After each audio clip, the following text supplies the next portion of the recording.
is out of control. I'm in total overwhelm. If that's you, then this is the perfect episode coming right up.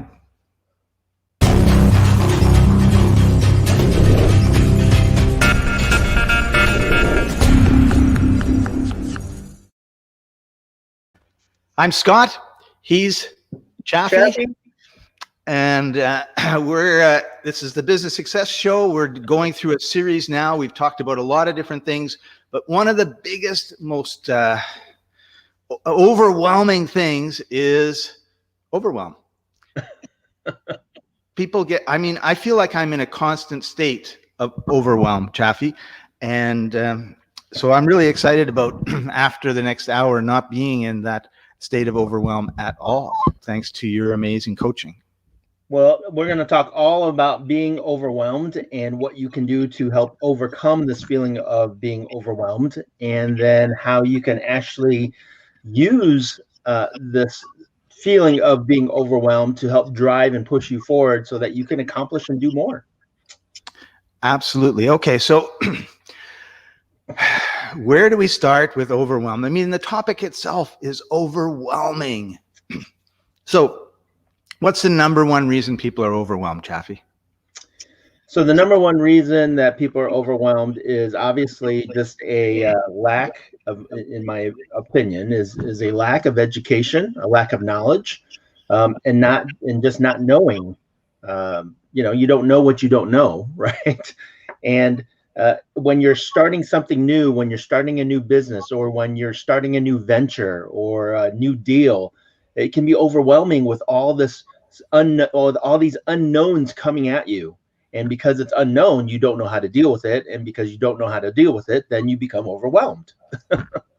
Right. So what if you've got an established business? People still get overwhelmed in those situations, right? Oh, absolutely. And like I said, even in an established business, you are constantly working on new things. You're testing out new strategies, new techniques. You're working with new customers. Maybe you're testing out new products or developing a new product.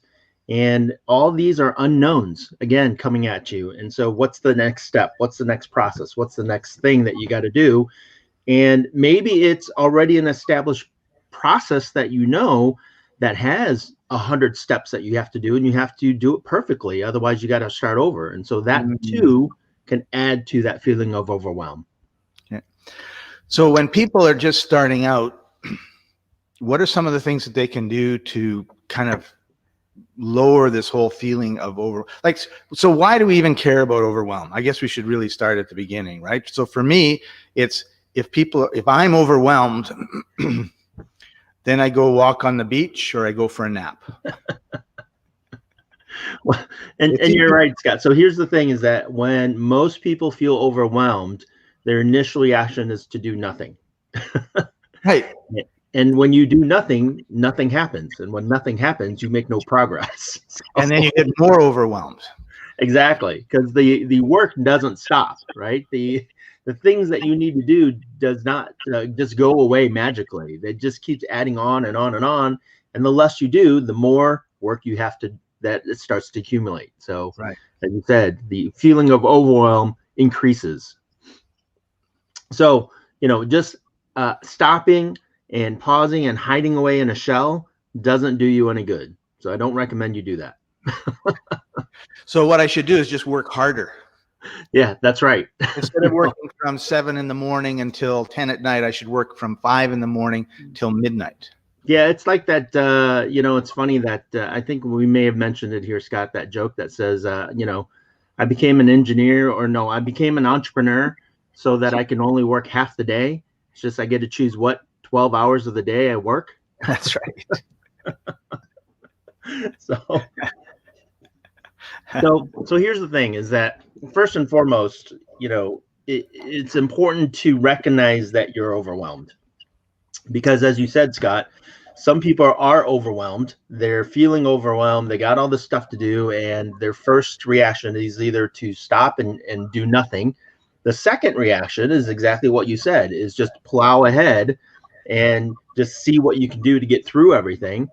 And that really just adds to that feeling of overwhelm as well, because Now you're just working more. You're more stressed out. You're more tired. You're more, you have less energy, and you're doing probably more than you need to do. Yeah. So And I would add to that too, like if you were working, let's just take the extreme that I mentioned. If you were working 7 to 10, and then you go to your spouse or your friends and say, I got to work from 5 to midnight, or your family, then what's going to happen is they're going to say, well, when do you have time for us? Like, when do you have time to eat? When do you have time? And so this becomes this sort of negative spiral that just, so instead before, when your family was supportive of you because you were only working 8 hours a day on it, now you're working 10, now you're working 12, and they're going like, this doesn't look like it's ever going to end. And now I've lost my brother, my spouse, my friend, or, and so then they're going to be putting more pressure on you, which adds to your overwhelm. And I think one of the secrets is, as we've talked about many times, working on your business, not in your business. So if you've got to do, everything, you've got to wash the dishes and you've got to put the pans away, and then you've got to cook the dinner for, let's say it was a restaurant, then, you need to look at your organization and your business and how you need to structure it. absolutely. And as we've said before, Scott, it's working by yourself and doing everything yourself is sometimes when you get this feeling overwhelmed, like I said, it's because you're doing everything yourself. You're the person in charge, and instead of looking for help, a lot of people a lot of times have difficulty asking for help, and it amazes me sometimes. Instead of just saying, "Hey, I need help," I and know exactly what you surrounding mean. yourself with the right people, that can help a lot too. And instead, like you said, people plow ahead. And in addition to that 10, 12 hours of your working, and then your relationships going worse, the effects that it has on your health, Yeah. that too adds to the effect of overwhelm, because now you're eating poorly, you're not exercising, you're not getting up and walking, you're forcing your body to do what it naturally shouldn't be doing. So Yeah. Cool. All right. So I think one of the things, I think you hit on a really important point, which was trying to do everything yourself. And when people are starting out, like for example, for me, I was a grocery store manager for 20 years. I had 300 employees, 22,000 customers a week. When I left that, I wanted to talk to nobody. I just wanted, and I just started making websites. So just picture me in the basement with my computer, one light on, the basement's dark, and me tapping away, making a website, right? I did that for a few years, and it was like therapeutic because, it was just do one website at a time, and I didn't get around all these people. But then eventually things started to grow. People wanted other services and that sort of thing, and it just went bigger and bigger and bigger. And I couldn't do it all myself, right? So but there's this point where it's like, well, how do I find somebody? Or I can't afford somebody. And those are all things I think that we say to ourselves to justify what we're doing that are not necessarily true. well, we talked about this in a previous lesson as well, Scott, which is, the power of teamwork, building the right team, surrounding yourself with the right people. And in order, and sometimes it's funny, it's you have the right team, you have people in place, and you found people to help you out. And then the challenge, though, is that when you don't find the right team, that adds to your feeling of overwhelm. so, Right.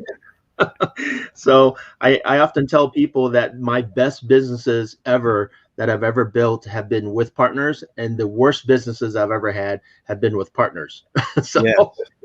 it so you do have to find the right people, and that's all part of this. As we dive deeper into this topic of overwhelm, of how do you get over this feeling of overwhelm, it really is, finding the right team members and working with the right people, so that you can accomplish greater things and you can support each other and help each other through some of these challenges, versus what you're saying, Scott, is becoming a hermit in a little basement working on a website, right? So You remind me of a friend of mine who typically starts 7-figure online businesses, and would be over 10 years now. he gone on whatever forum we were sharing, and he went on this little rant, which was it was a very short rant. It was basically, I am never going to have a partner again. If I have a business, it's going to be my business. I'm going to be in charge, and I'm never going to have a partner again. And of course, he had just had a breakup with a partner in this other business, right? And about 4 years ago, he came up with a new business, and he had a really high level partner in the business, right? So, we go through these things where it's like, oh, I'm never going to do this. And then it's like, then you realize, well, there's some benefits to doing that. And that's why there are so many partnerships. That's why big companies aren't just one person. There are a lot of people. And, but I think one of the problems people have is that they don't have mentors. And Daryl just mentioned that, let's bring his comment up, because I think it's really pertinent. No, the next one. Exactly. So Daryl says, exactly. My mentors are everything, best in the world, kick me in the butt when needed, and they're to simply listen when that is what is needed. So I think that a lot of times when people are overwhelmed, one of the things that they don't have is they don't have a support group. And that can be a mastermind, that can be a coach, a mentor. I know a couple who work in hard money lending, and they have 2 or 3 masterminds, and they probably would be out of business right now because of what's happened in the last year, if it wasn't for their masterminds, because the masterminds were saying, you know what? Well, the one thing that they said in the mastermind was, if your business dropped 50% in the next 3 months, what would happen? And they went, well, that'll never happen. Yeah, but what would happen if it did happen? And so they changed a lot of what they were doing in their business, because it's called a stress test. It was like, well, what would happen? Well, do we need this person? Do we need that person? And the result was that when the COVID pandemic hit and businesses all shut down and everything changed, they were able to ride it out. And let's just say their revenues are not as high, but their profits are higher, because they had cut things out. So I think having mentors, having a mastermind, having people that can look at your business, because if you're overwhelmed, I would say that you can't look at your business in any sort of, I was going to say logical or proper way, because you're in a state of overwhelm. It's like, well, I don't know what to do. But if you sit down with someone like yourself, Chaffee, if I sat down with someone like you and I said, well, this is what's going on, you would be saying, well, why don't you do this, and why don't you do that, and why don't you get rid of this, and why don't you do you have to do that? And the next thing you know, I would have a plan. So maybe that's the other part of it. Yeah, so let's just review up to this point, Scott, because I think we covered a lot of things with this topic of overwhelmed. And if you're not taking notes, I think this is a great time to take notes. And let's just identify why people feel overwhelmed first, right? And one of the things that we said is having too many unknowns, right? So there's a whole bunch of things happening and you don't know what to do next. And, one of those solutions that we talked about, or one of the remedies to help that, is to find a good mentor or coach that knows how to deal with these unknowns, because they've experienced it before and they can help you through that process, right? Right. Another one is having too much work, right? Having too many things to do. Maybe you're starting something new and there's like 100 different things that have to be done, and you're attempting to do them all at the same time, right? Yeah. So again, having a good plan or a good system will help with that. Having a good mentor to help break those things out will help you with that. And then a third thing that we've talked about is not having a good support team, right? Just doing everything yourself and not having enough help to accomplish everything. And so the work keeps piling up. So that's a third thing that helps add to this feeling of overwhelm, right? Did I miss anything there, Scott? I think no, I think you covered it all. Okay, we're done, right? No. So Stan says, these are the biggest challenges that I'm having with my new freelance business, which is service-based. I'm really being disappointed by the guy doing my posters for me. And I think, and of course that would be overwhelming, right?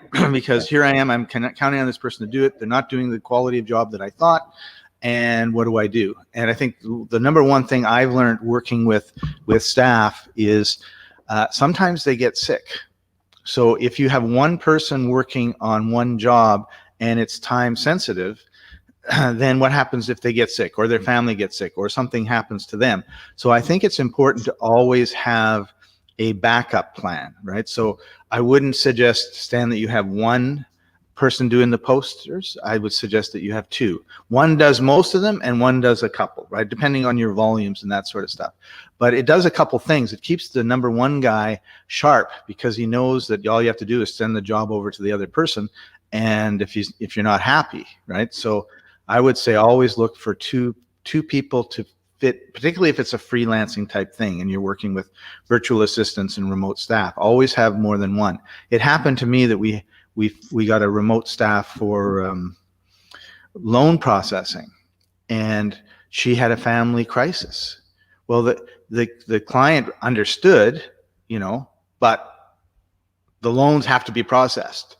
And we were sort of stuck. So we trained another person to be able to do that so that if anything happens, and it's really funny because in this particular case, a little thing would happen that, and that wasn't right. And then another little thing would happen that wasn't right. And then she wouldn't show up for a day. And then she was away for 5 days. And so then when we trained the person, so this was like going on for a month. And then we said, well, you were away for 5 days. We need to have someone else. And we trained someone else. And now there's no problem. There's all these little dramas going on. And all of a sudden, oh, if I don't show up for work, there's someone else going to do the work. And maybe they'll stay and do the work all the time. So I guess I better. And I've never heard anything since we trained that person. So there's a lot of really good psychological reasons for having backup. I will also say, add this, Scott, is that when you're working with somebody new, it's better to be more strict when you begin than lenient. Yes. And a lot of times we have a tendency to be nice, right? Because it's somebody new. We want to nurture them. We want them to grow. And so we tend to be nice and overlook certain things. And when it comes to business and management, unfortunately, that's not as effective as being kind of a hard ass at the beginning, because if they can deal with you at the beginning and then, figure out, the relationship, the working relationship you guys have working together, then it's easier to be lenient going forward than it is to be lenient and then say, well, that doesn't work, and now be, tough, because you program them to be, easy and lax, and now you want them to be more difficult. It doesn't work that way, right? So, when Stan was talking about the posters having some challenges, it's having an upfront review process and communication process so that those posts are exactly the way you want them from the very get-go, and then maybe giving her more leeway after you've worked together for a while might be better than versus just hiring somebody and giving them a bunch of leeway and then all of a sudden pulling back and saying, no, that's not how I want it. So, people are happier when you're strict with them and they know what to expect. And then when they do something wrong because you've always been strict, and then you're like a little bit less, you're not so hard on them. That's a lot better than if they're used to you being soft, right, and then all of a sudden you're getting hard. And you reminded me of when I was an assistant manager and I just moved to a new store for me. I had never been there before. And I only knew one part-time clerk personally from a previous store that I was at. And when the carts are low, you got to fill up the carts. And so I got on the PA and I said, George, please bring in some carts or something like that, whatever it was that we were supposed to say. And he said, Mr. Patton, please pick up the phone. And he was like, it's not my turn. And I said, go get the carts. So he went out and he got the carts. And then when he was finished getting the carts, I said, George, come up to the office. And the store manager's in the office looking out over the store. We're on like the second floor. And beside the office is the lunchroom. So he walks into the office, and I take the door and I slam it. This is my first or second day on the job there. I slam it as hard as I can, and I start yelling at him. And I when I tell you to do something, and I went up one side, down the other, and the poor store manager is just he's just pretending he's ignoring me, right? And then when I was done yelling, I said, listen, you think I was picking on you, asking you to do the carts, right? Because everyone seems to pick on you. And he said, yeah. I says, how long have I been here? Well, one day. And who do I know here?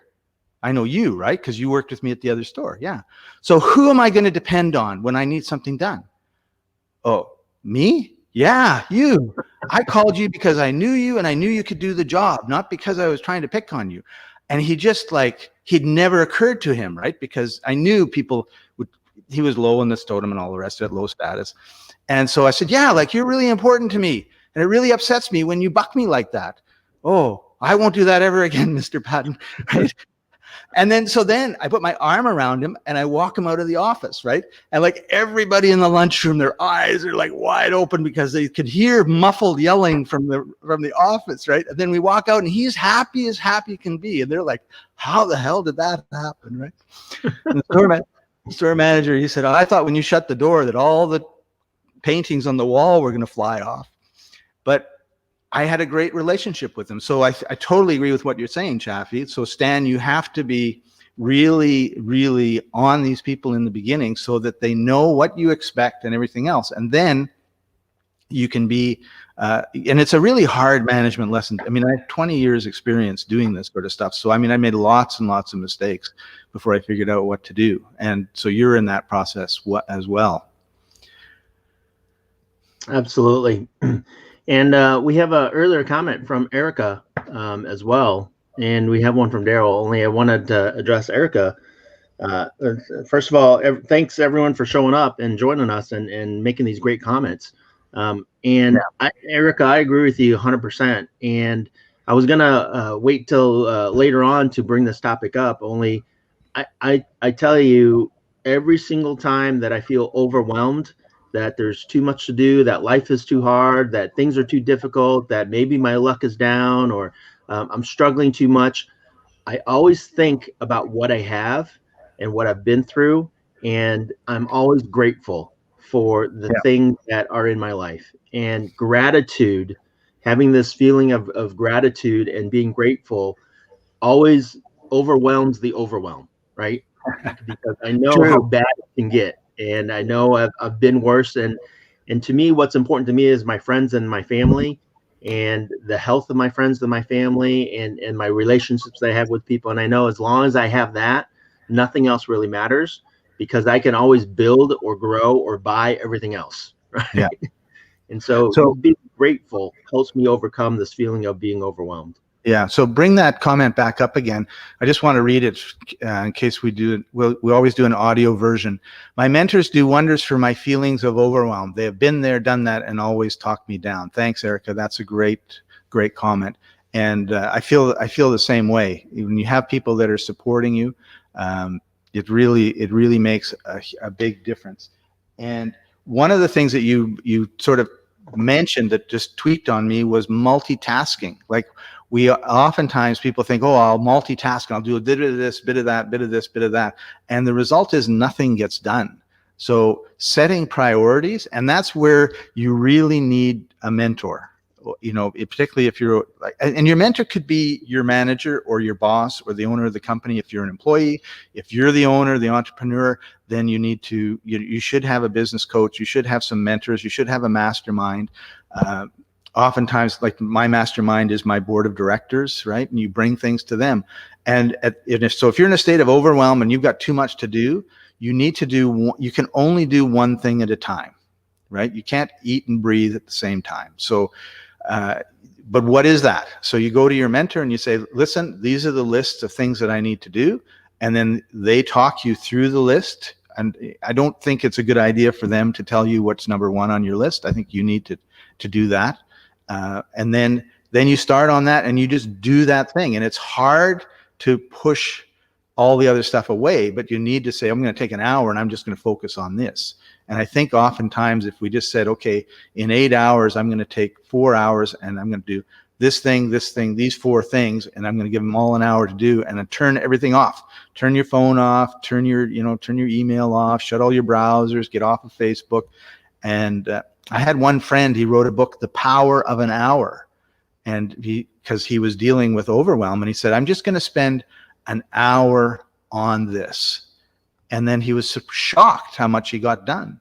And I had a coaching client once. I don't do much coaching now, but about 10, 15 years ago, he wasn't doing anything that he said he would do in the coaching session. So I said, next week, when you come at 1:00 for the hour-long coaching session, I want you to book the 2:00 hour off, and it's going to be part of the coaching session. And he goes, oh, okay.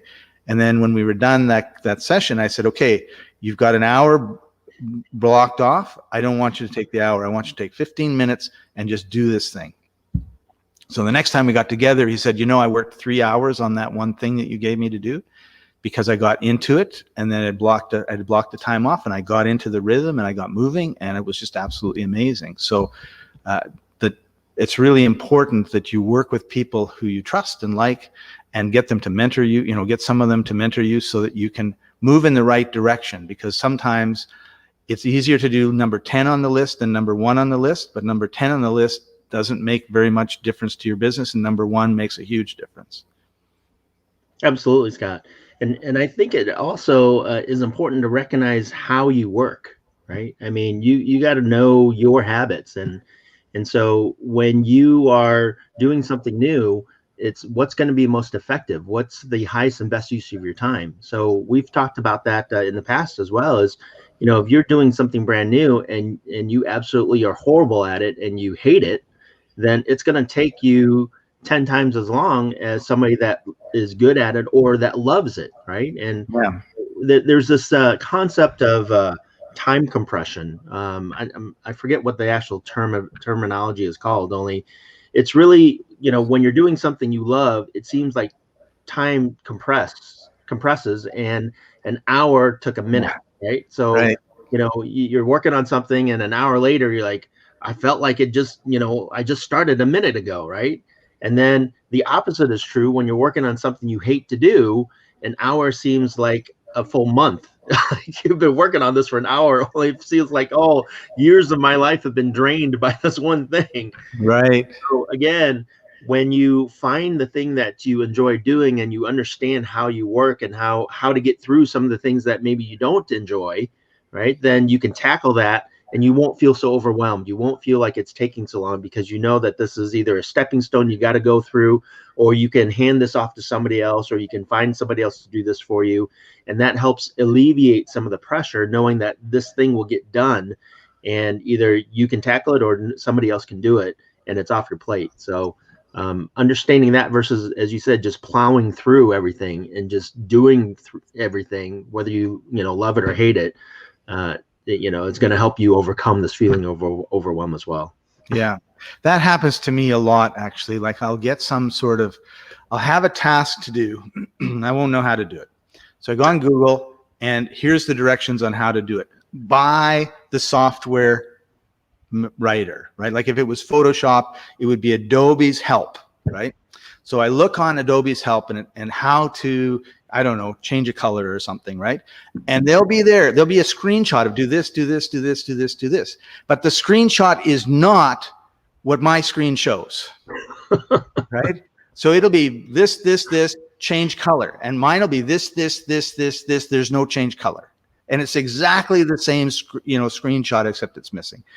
And then it's just like, what do I do, right? And I get overwhelmed. I get mad because why aren't they up to date, or why is it not the same? And then I go sit down for an hour and stew. Whereas what I should do is have a Photoshop expert as part of my team, and I'm going to be doing this. And then it's just like, Chaffee, how do you change the color? Oh, Scott, it's the easiest thing in the world. Do this, do this, do that. I go boom, boom. Oh, thank you very much. Click. How long is that taking me, right? And I think that's what we need to do, is we need to say, these are the tasks that we want to do. Who are the people that can be on our team as mentors that know how to do those tasks and do it great, right? I like photography, and I wanted to take a picture of the full moon. So one of my YouTube mentors is how I look at them, because they do these videos on how to do all this stuff. And I just did a comment like, how do you take the moon? And he says, oh, I talked about that 2 years ago in this, and it's all the same. So I go and I watch his video, and I follow his video step by step. And I made one mistake. I didn't notice that it was a minus, because you got this scale of things, and it was a -3, but I went +3. So I was totally overexposed, right? And do you think I could ever find out that I had actually made a +3 instead of a -3? No, But I got a hold of him and I said, "Look at the pictures." And he says, "Well, that's probably because you're a +3, not a -3." And I go, "Oh."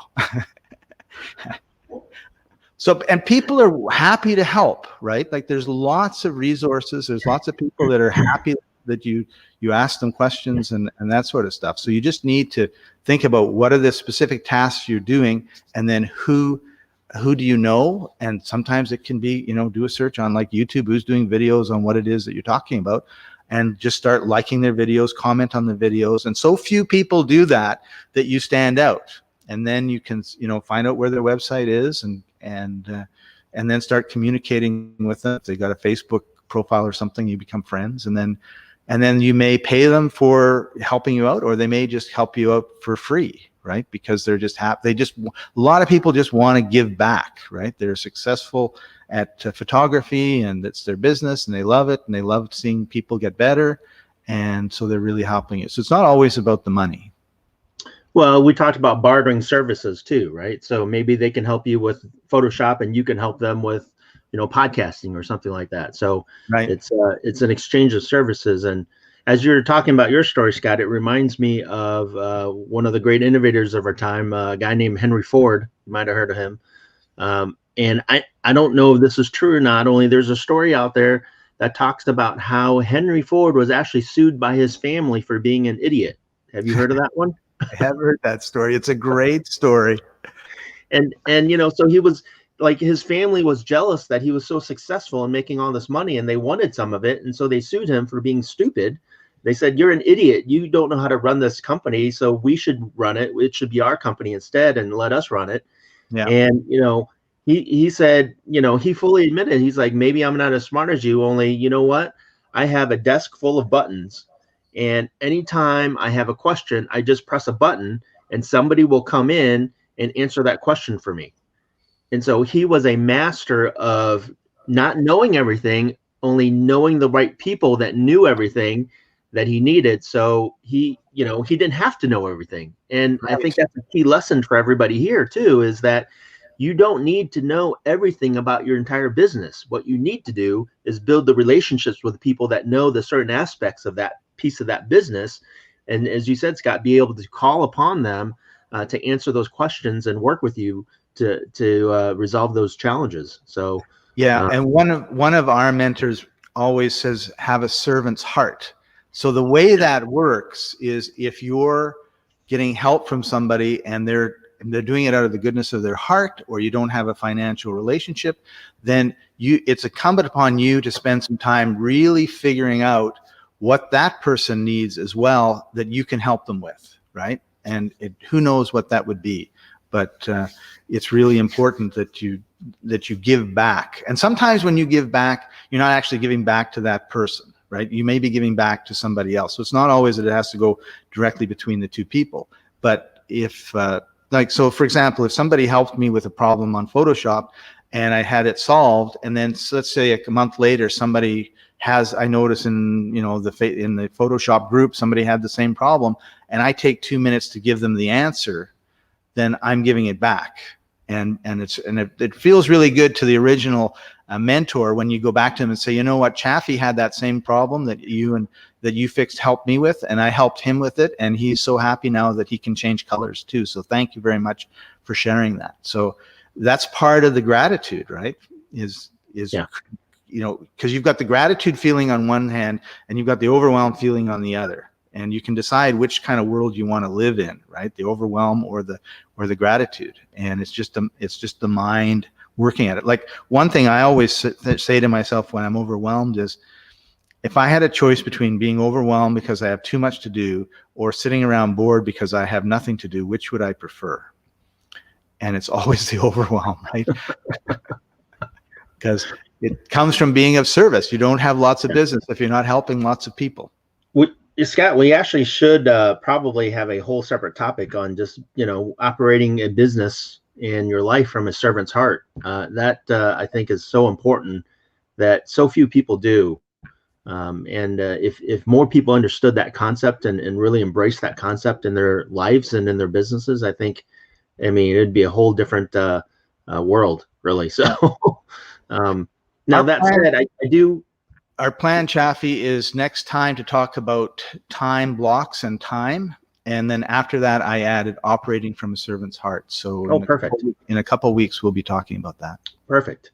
I do want to add to the before we get away from that topic, a suggestion from a couple books that I would recommend in terms of a servant's heart. One is The Go-Giver. If you've never read the book The Go-Giver, I definitely recommend that book. It's a phenomenal book, talking about how, again, leading from a servant's heart and giving as a method of working.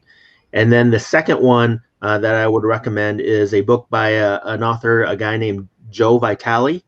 And his book is The Greatest Marketing Secret in History. So the greatest marketing secret in history. And when you read that book and you tie those two books together, I think everything that we've talked about, will help solidify that concept for people. So, and we'll probably talk about it in a couple of weeks again when we talk about, operating from a servant's heart as well. For sure. Yeah. I'll throw in my book. It's actually not a book. It's any book by Og Mandino. Mm-hmm. I want to get into the servant's heart and success. I just think his stuff is amazing. And absolutely. Just reminded me, I haven't read them. Like, it's funny, like when you get a book, if it's an amazing book, is not to be read once and put on the shelf and forgotten. It's to be reread. And Og Mandino's, before I did all my traveling, I had I think 6 or 7 of his books on my bookshelf, and every year I would read 1 or 2 of them because they're easy reading, and it's just like sitting down with your uncle by the fire and having a chat, right? I mean, he really connects with his writing, and so his stuff, I think, is absolutely amazing as well. So, and I agree with that, Scott. It's, I've in my past, I used to read, probably at least 1 or 2 books every single week. And I'm talking about reading. I'm not talking about audiobooks. Like, right. It's different listening than it is actually seeing and absorbing and reading it, right? And so I'm a voracious reader. And what I've discovered was that, a lot of these books have very similar concepts, very similar ideas, and I always pick up a nugget or two. And what I do now is that I spend my time, I go through and read a book, only then I go back and I take, copious notes from each of the books I read, and I always pull out a handful of nuggets that I then work to implement in my business right away. So for me now, it's no longer just about reading a whole bunch of stuff, right? It's how do I implement what I actually read and make it a part of who I am, part of my business, part of my life. And I think that's key, is that so many people now are so engrossed on, I got to read this book, I got to read that book, I got to read this book, and then they end up doing nothing. Right. It's kind of like what we call a seminar junkie, right? It's going to a bunch of seminars, and it's fun, it's enjoyable, you learn a lot of things, you meet a lot of people, and then you go back and you don't do any business. You don't do anything that you've learned. So you can attend a seminar every single month and not do anything, or you can attend 2 or 3 or 4 or 5, like a handful of them, 1 a quarter, and really just apply what you've learned. And the application of knowledge is so critical versus just the accumulation of knowledge. Right. You said something really interesting earlier, which was about being self-aware. And I don't recall the actual word when you referenced it, but this is another time when self-awareness is really important, because what I've discovered with me, if I order a book and I do not open it like right then and start reading it, I never do. Now, that just might be me, and I've noticed it with courses too. Like if I buy a course and I don't start it right away, then it does. And I think what I'm telling my subconscious is not really that important. So what I've made a point of is, if I'm going to get a book, I'm going to, as soon as if it's downloaded on my iPad into Kindle, or if I actually buy a physical book, because I do read physical books, then I'm opening it right away and diving into it right away. And even if it's only 5 or 6 minutes, I'm just sending that message to my subconscious. This is something I want to do. Make sure that you help, because you can say, oh, I'm going to do this, this, that. But if you don't take the action of it, the subconscious, which is like 90% of your activity, says, it's not that important to him, so I'm not going to bother. And setting those habits is really, really important. It becomes a lot easier when you have the habit of reading 15 minutes before you go to sleep, as opposed to thinking, oh, I'll just read before I go to sleep, and then you don't do it. Because then you create the habit of not doing it, right? So to help overcome this feeling of overwhelm, Scott, you just hit another nail on the head there, which is creating powerful habits, right? Good habits that are going to help you overcome certain things and overcome certain situations, because you don't have to think about it anymore. You're just doing it automatically. And so creating powerful habits is definitely going to, now here's another thing, Scott, is that if I find myself having to do something over and over and over and over and over and over and over and over and over again, how can I automate that, right? And so habits and automation, the combination of the two are so powerful to help you be more productive and help overcome this feeling of overwhelm, because now you don't have to think about it and it's automated. And either it's a software program or a virtual assistant or a local assistant or a partner or somebody else is taking care of that piece. Only it's being taken care of. It's automated, and so that just helps lift some weight off your shoulders, that you have something taking care of that process for you. Right. Yeah, you make a good point about the habits, because the other thing too is, are you setting up? Are you making it easy for you to develop the habit that you want? Are you supporting that habit? So, for example, I was overwhelmed because 20 years ago I was learning copywriting, and every month this course would send me like 30 pages to read, and it was just getting bigger and bigger on my desk, right? And so I asked myself, how can I get through this? Because I don't have any time and I'm overwhelmed. And myself said, well, if you took all of this stuff off of your desk and put it by your night table and you read 15 minutes, then you would be making some progress. So I did that. And every night for 15 minutes, I would read this copywriting course. And if you'd asked me how long it would take me to catch up, I would have said like 6 months. And in less than a month, I had read everything. So what I thought was this huge, massive problem was actually really, really small. And by spending 15 minutes a night, 5 nights a week, because I didn't do it every night, in a couple of weeks, 3 or a month or 2, it was all done. I mean, I don't recall how long it took. All I recall was shocked that it was done. Right? So a little bit of work done consistently will take you to your goals faster than you think, because the time goes by regardless. And so that brings up the story of Ivy Lee and Charles Schwab. So have you heard of that story, Scott? No. Shall I share? Sure. Share. Tell us the story, Uncle Chaffee. So Charles Schwab, as we all know, is a multi-millionaire, billionaire at the time, actually in the early 1900s, and innovator at the time. And one day, the sales guy comes in. His name's Ivy Lee, and he says, "Mr. Schwab, if you would let me work with your people, I would love to share a technique with them that will improve your productivity and increase your profits. And whatever you feel is that this technique and strategy is worth, you can pay me later. So let me just do it and teach your people. And if you feel it's worth it, pay me. If not, then you don't owe me anything." And this technique, what he taught, well, before that, is that he taught this technique and strategy to all of Charles Schwab's people. And within a 3-month period of time, Charles Schwab then wrote him a huge check, which was equivalent, I think, of several $100,000 in today's value. And all it took was 15 minutes for Ivy Lee to teach this strategy. Wow. And in that 15 minutes, he was able to make several $100,000 by this one strategy. And if you Google it, look it up, you'll see what it is. Only in a nutshell, what the strategy is Scott, is forming that habit. And what that habit is that 15 minutes before you leave the office, sit down and write down the top 5 things that you need to accomplish the following day. So spend 15 minutes a day before you leave, and write down the top 5 things that need to be accomplished the following day, and then the following day go do it. And that's all he taught. And so that habit alone increased productivity and increased revenue so much that Charles Schwab felt that it was worth, I think it was, like I said, over $250,000 at that time. Wow. For that one strategy. So building the right habits is going to help you be more productive, be more effective, and less overwhelmed, especially knowing what you have to do the following day, right? Right. Perfect. Well, Chaffee, I think we've come to the end of our time today. And thank you very much for joining us, everybody. Thank you, Chaffee, for your wisdom. If somebody wants to, like they've been watching us, they say, yeah, I need a mentor. Chaffee, you're a business coach. How can people get a hold of you? So go to my website at www.keyconceptcoaching.com.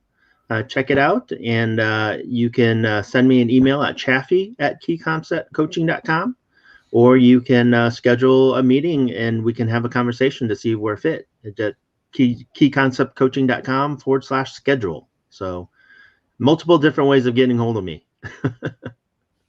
There it is. Great. Thanks, Chaffee. Thanks for joining us, everybody. We'll see you next time. Bye-bye.